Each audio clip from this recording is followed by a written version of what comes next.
Well, thank you both. Let me exercise my prerogative as moderator and ask each of our presenters a question that might entail elaborating their argument a bit. Victor, you argue in your presentation that you say the complexity of this geometry that you've proposed is a useful tool in muting regional security dilemmas. Can you give us some concrete examples of how the anxieties of the security dilemma have in fact really been reduced? It seems to me there's an awful lot of concern and anxiety that one can see right in front of us. And Mike, for you, can you elaborate a little bit on, again, in concrete terms, what would this entail? The primacy, giving Japan the primacy for its own defense, what, in concrete terms, would that entail for the Japanese? Mm-hmm. The Americans would, you say, have a robust backup role. But how do we get the Japanese to take that primacy, and what actually do they have to do that? So, Victor, go ahead if you can respond to that. Well, I think it's the answer to the question is always relative to what? And if it's relative to some sort of regional grouping in which countries may or may not be excluded. Suppose there's a regional grouping in which China is excluded. Then immediately the identity of that grouping is that it's there to contain China. It could be about disaster relief. It could be about catering conferences, but everybody will see it as something that is designed to contain China. On the other hand, if you have a variety of different groupings, like on the one hand you have U.S., Japan, Korea trilat, where the three allies are working together. China's insecurities about that grouping may be more assuaged because there's also a +3 grouping of Japan, Korea, and China. And there may be a grouping of, I think there should be a grouping of the U.S., Korea, and China to think about unification. But the Japanese may feel less insecure about being excluded from that because they still interact with those same countries in the context of six-party talks and in the context of, trilateral allied coordination. So the point is it's always relative to what, and I think when you think about one large grouping, as we all know historically, the problem of sort of a larger grouping in Asia was some countries didn't want Japan in it, other countries didn't want China in it, we wanted Japan in it, we weren't sure whether we wanted China in it. And what has emerged instead, not by design, but I think what just has evolved is something that's much messier. And I think that messiness may actually be useful at some times.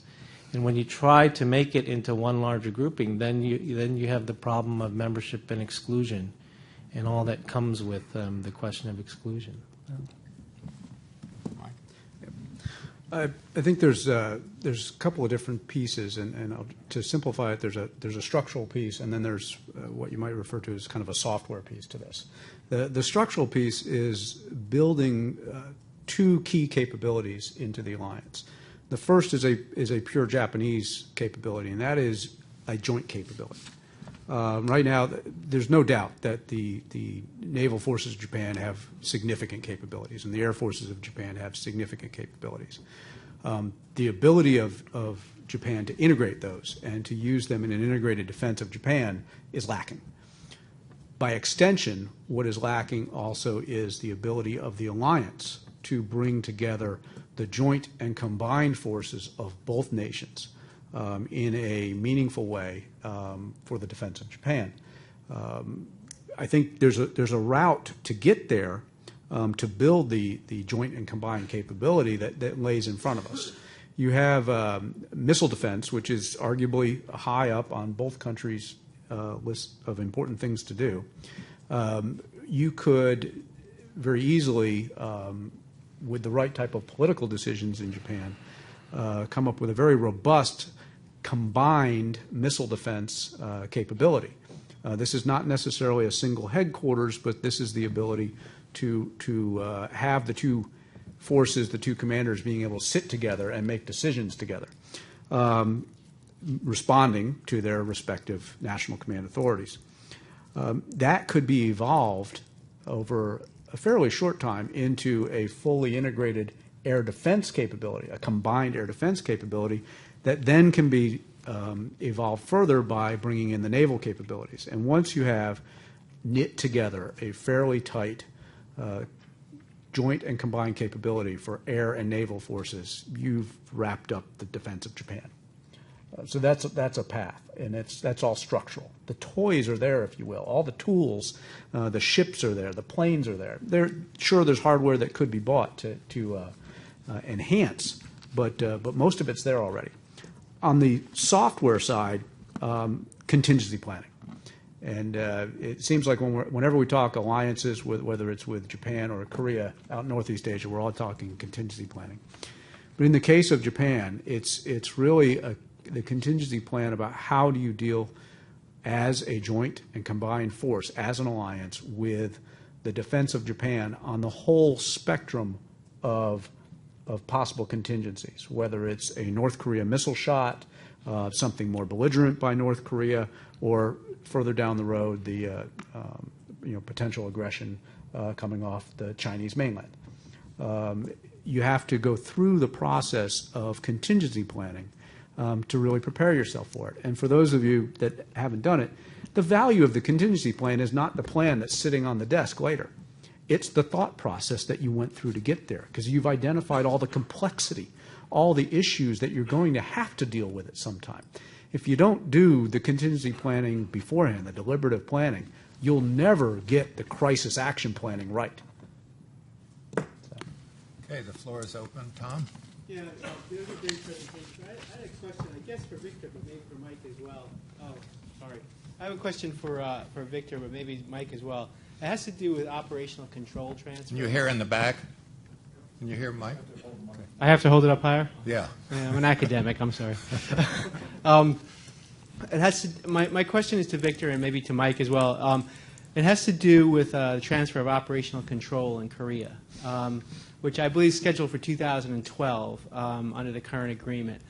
Now, if the last panel was correct that there's a heightened chance of a collapse in North Korea, we don't know what the percentage chance is, but there seems like there's stuff going on in North Korea that may suggest there would be a real scenario, to use your term, Mike, in the near term.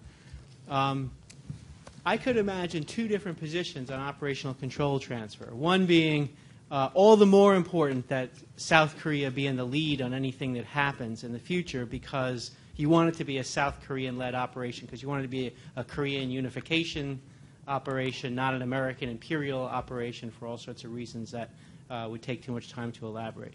The other argument would be, listen, they're used to U.S. having operational control for a long time, and this would be a terrible time to change the way you do things when you might actually, for the first time, have to do something in a long period of time. And I could imagine either position being defended, and I just wondered what the two of you thought about that debate and where you would come out if you had to put down your chips on one side or the other, or maybe I just had the question wrong. Well, we're going to disagree on this, I know, because I know his position. I mean, I think the I don't know. The question of OPCON transition and the timeline, I think, is, in my mind, it's less geared to when a potential contingency with the North is, whether it's nearer or farther away, and it's much more geared to, at least in my own mind, the context in which the agreement was first made. And the context in which the agreement was first made was according to two criteria, which was readiness, based on exercising and planning, and conditions on the ground. My understanding is that on the readiness side, they're doing pretty well in terms of the exercising, ahead of schedule. But the piece that has changed for me has been the conditions on the ground. Because in 2007, 2006 when this agreement was The reached? initial agreement was in 2006. In 2006. Three things were different. One was we didn't know, or Kim Jong-il hadn't had a stroke yet. Two, North Korea had not done their second nuclear test. And three, the U.S.-Japan alliance wasn't in the state of at least political disrepair that it is in now. And so even on the readiness side, while I think they are doing well, these conditions have fundamentally changed and should at least give people pause to look back and figure out whether this is the right time. That's the first point. The second point is that's a very polite way of saying the initial context in which this decision was made was probably all wrong, because Roh Moo-hyun wanted it for one reason, and we, the U.S., wanted it for another reason, and probably both of those weren't reasons directly related entirely to the alliance. So,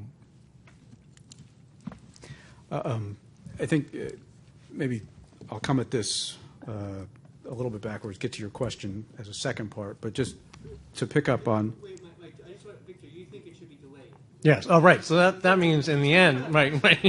In the end, I think that I think both sides would want to reevaluate given the change in the conditions on the ground and reevaluation. I mean, they could come out of that reevaluation saying full speed ahead, but my guess is they'll come out of it saying we need to delay it. Yeah, I think Victor's right. The context certainly was we were looking at two pieces, and that was the readiness. Could we be ready, and what were the conditions on the ground? And as I said, we're ahead of schedule by all measures. Everything has gone very well. The South Koreans have done a masterful job of stepping up to this task. The South Korean military, very professional force, and they've done just what we knew they would. In our heart of hearts, we knew they could stand up and do this, and that's why we pushed for it. But the conditions on the ground, I think Victor's right. We did not foresee the health issue, but we did foresee that the number one contingency that we were going to face in Korea was instability in North Korea. So I think that was factored in, and it was factored in whether he got sick, was hit by a bus, or shot by one of his generals. Car accident. That infamous car accident that keeps having. Or we didn't factor in, frankly, where the U.S.-Japan relationship would be, because I don't think anybody foresaw. In 2006, things were really good in the U.S.-Japan relationship. We had just signed a bunch of agreements. So I don't think we had factored that in. And I think we do have to kind of step back and look at this in a regional perspective and figure out, are we doing the right things? I personally, as I've looked at it, I don't think that has an effect on my decisions about if OPCON should go forward. Nuclear was factored in.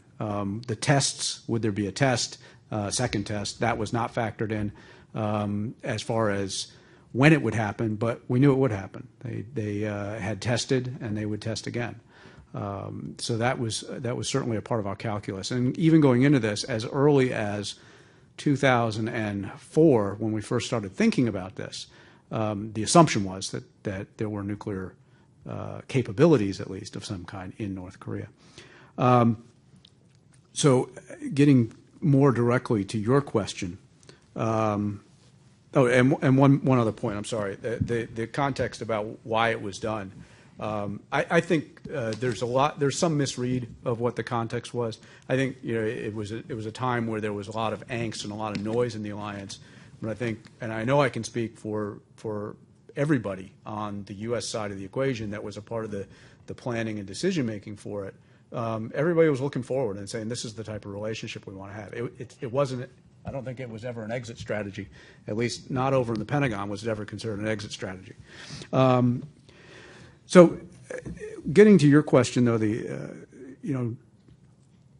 what happens now if he's sick and we have a heightened chance of instability? You're exactly right that the Rock needs to be in charge. And the interesting thing about this is, well, no, but okay. Okay, your first position was right. Your first position was right, that the Rock needs to be in charge. And indeed, that's how it is on the ground. A case of instability is not something where OPCON comes into play. CFC is not in charge in an instability scenario on the peninsula. It's been that way for over a decade. It is a shared responsibility, and indeed, the ROC has lead and primacy in instability scenarios. So the idea that you have to maintain OPCON that doesn't come into play in an instability scenario for an instability scenario kind of breaks down in logic. Can I just have a quick follow-on? I mean, I think just on the U.S.-Japan alliance, as Mike said, no one anticipated what has transpired in the U.S.-Japan alliance. Certainly back then, it was never expected. No. The U.S.-Japan alliance and the way it functions is critical to responding to contingencies on the peninsula. So I think there is some link there. And I think, for this administration, I think this was the biggest strategic surprise in Asia. They never expected. I mean, they had different ideas on how to do China, and they knew it was going to be hard. And they had ideas on how they were going to do North Korea, and they knew it was going to be hard. But no one anticipated this. So I think that gives enough reason for pause to think about, well, should we look at this again? Shell? Thank you. Shel Simon, Arizona State University. I have a brief comment on regional architecture to which I'd like Victor's reaction. If you look at the last 20 years and the numbers of international political and economic organizations that have been created in East Asia, you find that they've been created not by the big powers that you've been talking about, but by small and medium powers to which the large powers subsequently adhered. You can look at APEC on the economic side, ASEAN, the ASEAN plus ones, ASEAN plus 3, all the way up to the most recent iteration, ASEAN plus 8, which will be meeting on security matters in Hanoi later this year. A number of analysts have looked at that and said, well, the tail's wagging the dog. And that may be true, but I also think it's a way in which countries can get together without being threatened with the kinds of concerns that both of you have raised, particularly with respect to one single large power dominating the relationship. What's your reaction to that? I think what you described is part of a very active part of the architecture that evolves in Asia. I think absolutely that the driver of a lot of architectural thinking in Asia have been the smaller and medium-sized powers. I think a very important part of any U.S. policy in Asia when they think about architecture is strong U.S.-ASEAN ties, because the ASEANs are the ones who come up with this. But particularly when you go north, up to Northeast Asia, this is the place where there is really a vacuum in terms of architecture. But what we've seen, I think, emerging over the past few years are these very functional groupings. I mean, the biggest of these, of course, is the six-party process, which is it's not doing well right now, but I think a lot of people in the last administration and this administration will readily acknowledge this is the only thing close to a multilateral institution in Northeast Asia that involves the major powers. So there's something to that, even if it is dormant now. Mm-hmm. And then you have TCOG and you have U.S.-Japan, TSD, U.S.-Japan, Australia, all of these things. And for the United States, what's interesting is a lot of these things spin off of the bilateral alliances, right? And in some cases they include China, depending on what the issue is. In some cases they don't. And so I think while I certainly agree with the dynamic you described in Southeast Asia, and that is important, this whole, when people try to figure out what's the architecture in Northeast Asia, I think that this is what is emerging, which I think complements what's happening, what the Southeast Asians have been doing.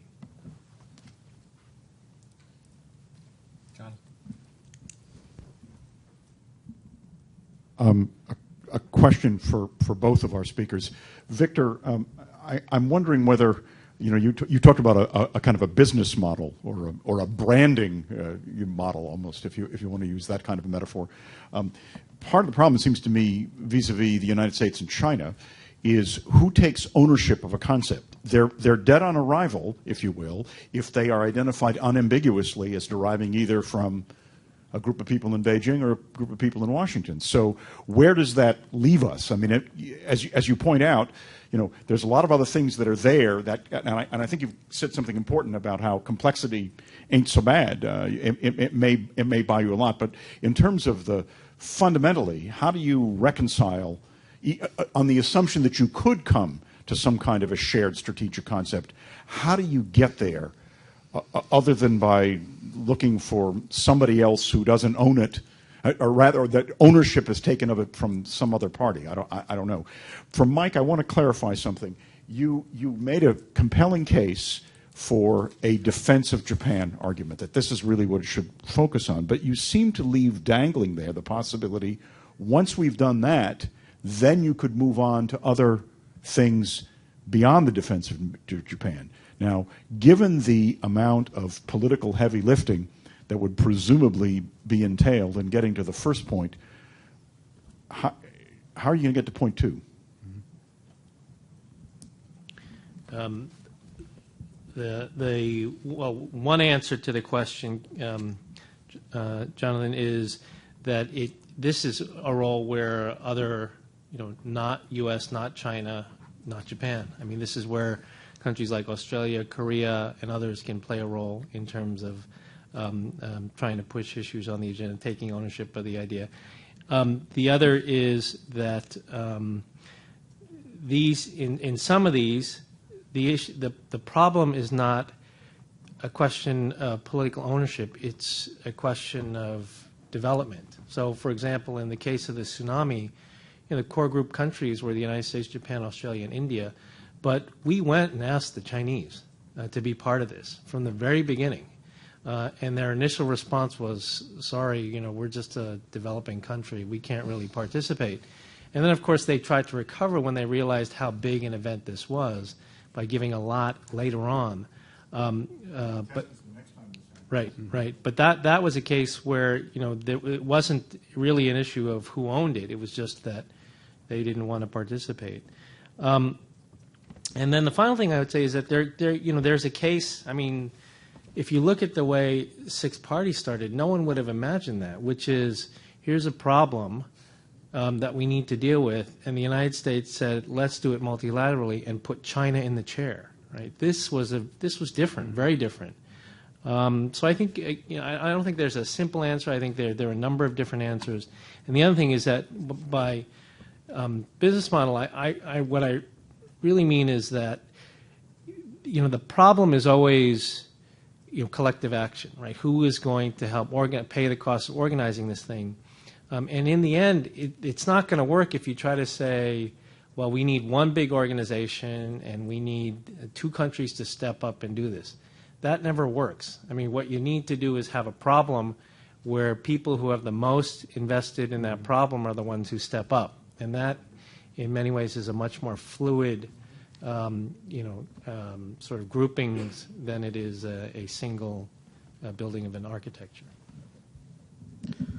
Thanks for the opportunity to clarify. We do, I am dangling that out there a little bit as an opportunity. Could you transition from a robust defense of Japan structure to then be able to take that on the road, if you will, and have it as a global alliance? You could. You may never get there, and I think I recognize that we may never get there. But if we don't, that's okay.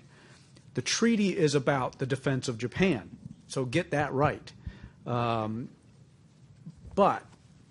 if you get that right, if you do all that heavy lifting, you will have done a lot of the heavy lifting that needs to be done for the global missions that can't be done right now. For example, probably the heaviest box to move here is collective self-defense. Solving the question of collective self-defense in an Iraq context or an Afghanistan context or even a piracy context is incredibly difficult. However, I would argue that solving collective self-defense, the ability of Japanese ships to defend American ships that are defending Japan, should be a bit of an easier political sell. If you can get that, if you could get collective self-defense sorted out better, that then gives you something to build on for the global. And I think it's like that on several other issues, where you will have gotten maybe 70 to 90% there on the political side by getting collective self-defense right. And then you've only got that little bit more to go. That's the idea behind it. But if we don't get there, I'm fine with that, as long as we defend Japan, because that's our obligation. Kind of a fundraising campaign, you're almost over that. Yeah, exactly. We need to get about 60, 70% of the equity in, and then we can sell some more stock. Nick? Nick Eberstadt, American Enterprise Institute. Mike and Victor, I'd like to invite you to speculate, if you would. Sometimes countries develop new alliances. As you look out over the next 10 or 15-year time horizon, can you imagine the United States developing any new alliances in Asia, and if so, with what countries? Just to clarify, when you say alliance, is going to the formal treaty alliance point? I'll take it however far you want to take it. Okay. Strong relationship, alliance. Okay. Tell me. I think I'll go for the low-hanging fruit. I think there's a potential, and I put it as a potential, that you could see the relationship between the U.S. and Singapore, for example, move, because we've seen it move from a really good friendship to the Strategic Framework Agreement. Could you see over another generation getting to the point where you have a formal treaty alliance? Potentially. I think there's people on in both camps that would like to see it go there. Obviously, that is difficult right now. And I think it's shaped a great deal by how China grows into its role vis-a-vis Southeast Asia and how much the Sings feel they need to be closer to us. But that's the easy one. I'll let Victor look for the harder ones. And I'll think.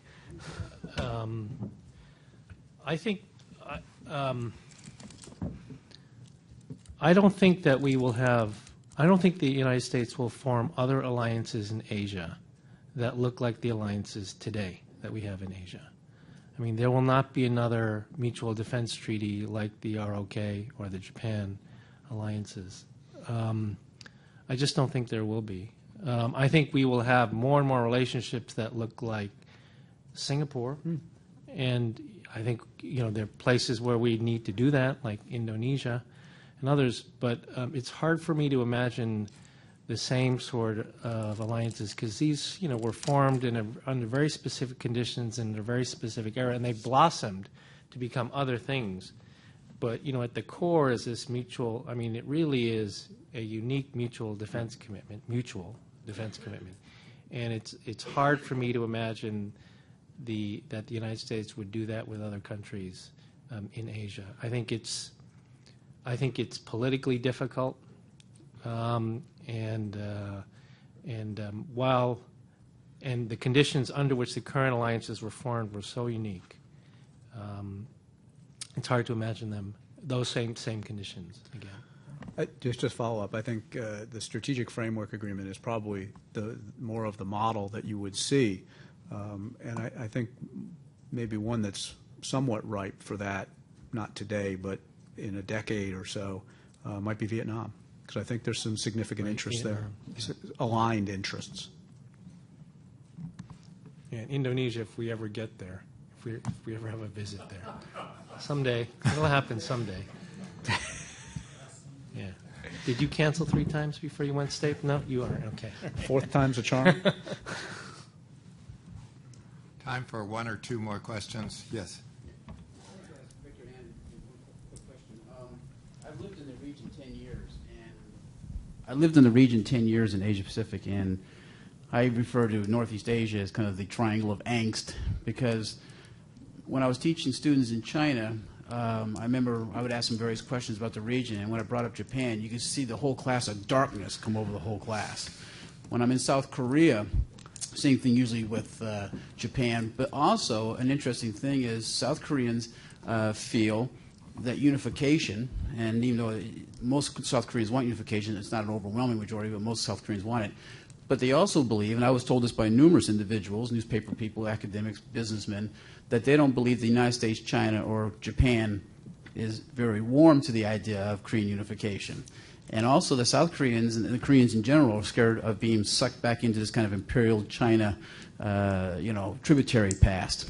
And so when I hear you talking about creating a new architecture in the region, I find that the history is still very raw, the emotions are still very raw, and it would be almost like trying to build a house on sand in essence, because it's not like after World War II where the French and Germans finally kind of came to a common agreement that killing each other by the millions wasn't getting it done, and they helped create, eventually the European Union.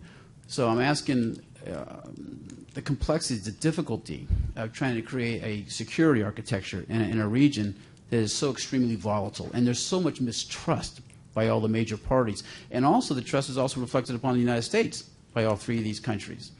So I just want you, maybe you can clarify that, how to create some kind of a coherent architecture when all the four parties involved, including the United States, there's mistrust.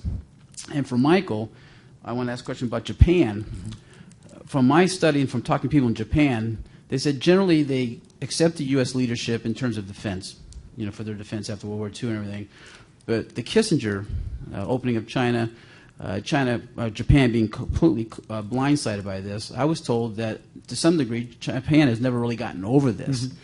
So even though you mentioned earlier that these agreements have been signed and this and that and so forth, so just because the agreements are signed doesn't mean that the trust is still there. And the Japanese are becoming increasingly concerned about our relationship with China, because basically we have such a huge investment, economic investment in China and China in us, that they feel that there's a possibility they're going to be thrown under the bus again for political expediency, just as they were in 1971. So if you guys could address those two issues, because these are issues they're talking about that these people really have told me, and I wonder if this is being reflected in our dialogue in this country of understanding their real concerns about us and the region at large. Victor? Okay, we don't have much time, so let me respond quickly. On the history question, is history an impediment to building architecture? Are you building it on sand? I mean, I think one answer is yes. The other answer is, well, we have seen many examples of these countries working together despite the history. And we've seen many groupings form despite the history. So that is an encouraging sign that in spite of this history, because the history will always be there, just like it still always is in Europe. It'll always be there. And the question is, how much can you build despite that? Does complexity help? I think it does help, because functional complexity helps because there are groupings on disaster response where Taiwan and China are participating, right? Because it's a functional issue, both of them get something out of it, so they do it, and so I think that's good. Finally, on unification, because that was sort of where you started. I think views in the region on unification are changing, and they're not changing so much because everybody has become more mature and has forgotten about history. It's changing because the North Korea problem is getting worse and worse. And as the problem gets worse and worse, countries like Japan and I think the United States and even South Korea are starting to calculate that the current status quo is not stable, and that unification may be costly, but it is a solution to a lot of these problems. And I think you're starting to see that in Japan. The big challenge is China, obviously, but in South Korea, I think it's changing too, more than people really realize. Just quick follow-up, just to add to that, I think it is changing a little bit in China as well. It's a much harder row to hoe there, but they are starting to see North Korea as more of a problem than an asset at this point. In Japan, I think you put your finger on it. There is, on the Japanese side, there is a growing angst about will the U.S. meet commitments? And this is part and parcel of what we're getting at with the expectations. There's a certain expectation that that the United States will do certain things, and they are worried, becoming increasingly worried, that we will not meet those expectations and those commitments. One of those areas is extended deterrence. They see how we've dealt with North Korea. That hasn't instilled a lot of confidence that we are really committed to a nonproliferation agenda. They see us, on the other hand, starting to talk about taking down our own nuclear forces, which that has an effect for them as the way they read it. So there is that angst. I do think, though, there is a recognition growing on the U.S. side of the alliance management that this is something that has to be dealt with. And the interesting thing is it's not just an angst with the Japanese. There's also an angst on the southern part of the peninsula about many of the same issues. And I think here in Washington, people in the administration and such are starting to deal with that and have the types of dialogues that could provide the reassurance, at least at the official level. How do you then translate that into people on the street feeling reassured? That's going to be a big question for both of them, because it's hard to go out and make declaratory policies about extended deterrence. It's always a tough road. Okay, thank you very much. I think we're over our time, so please join me in thanking our president.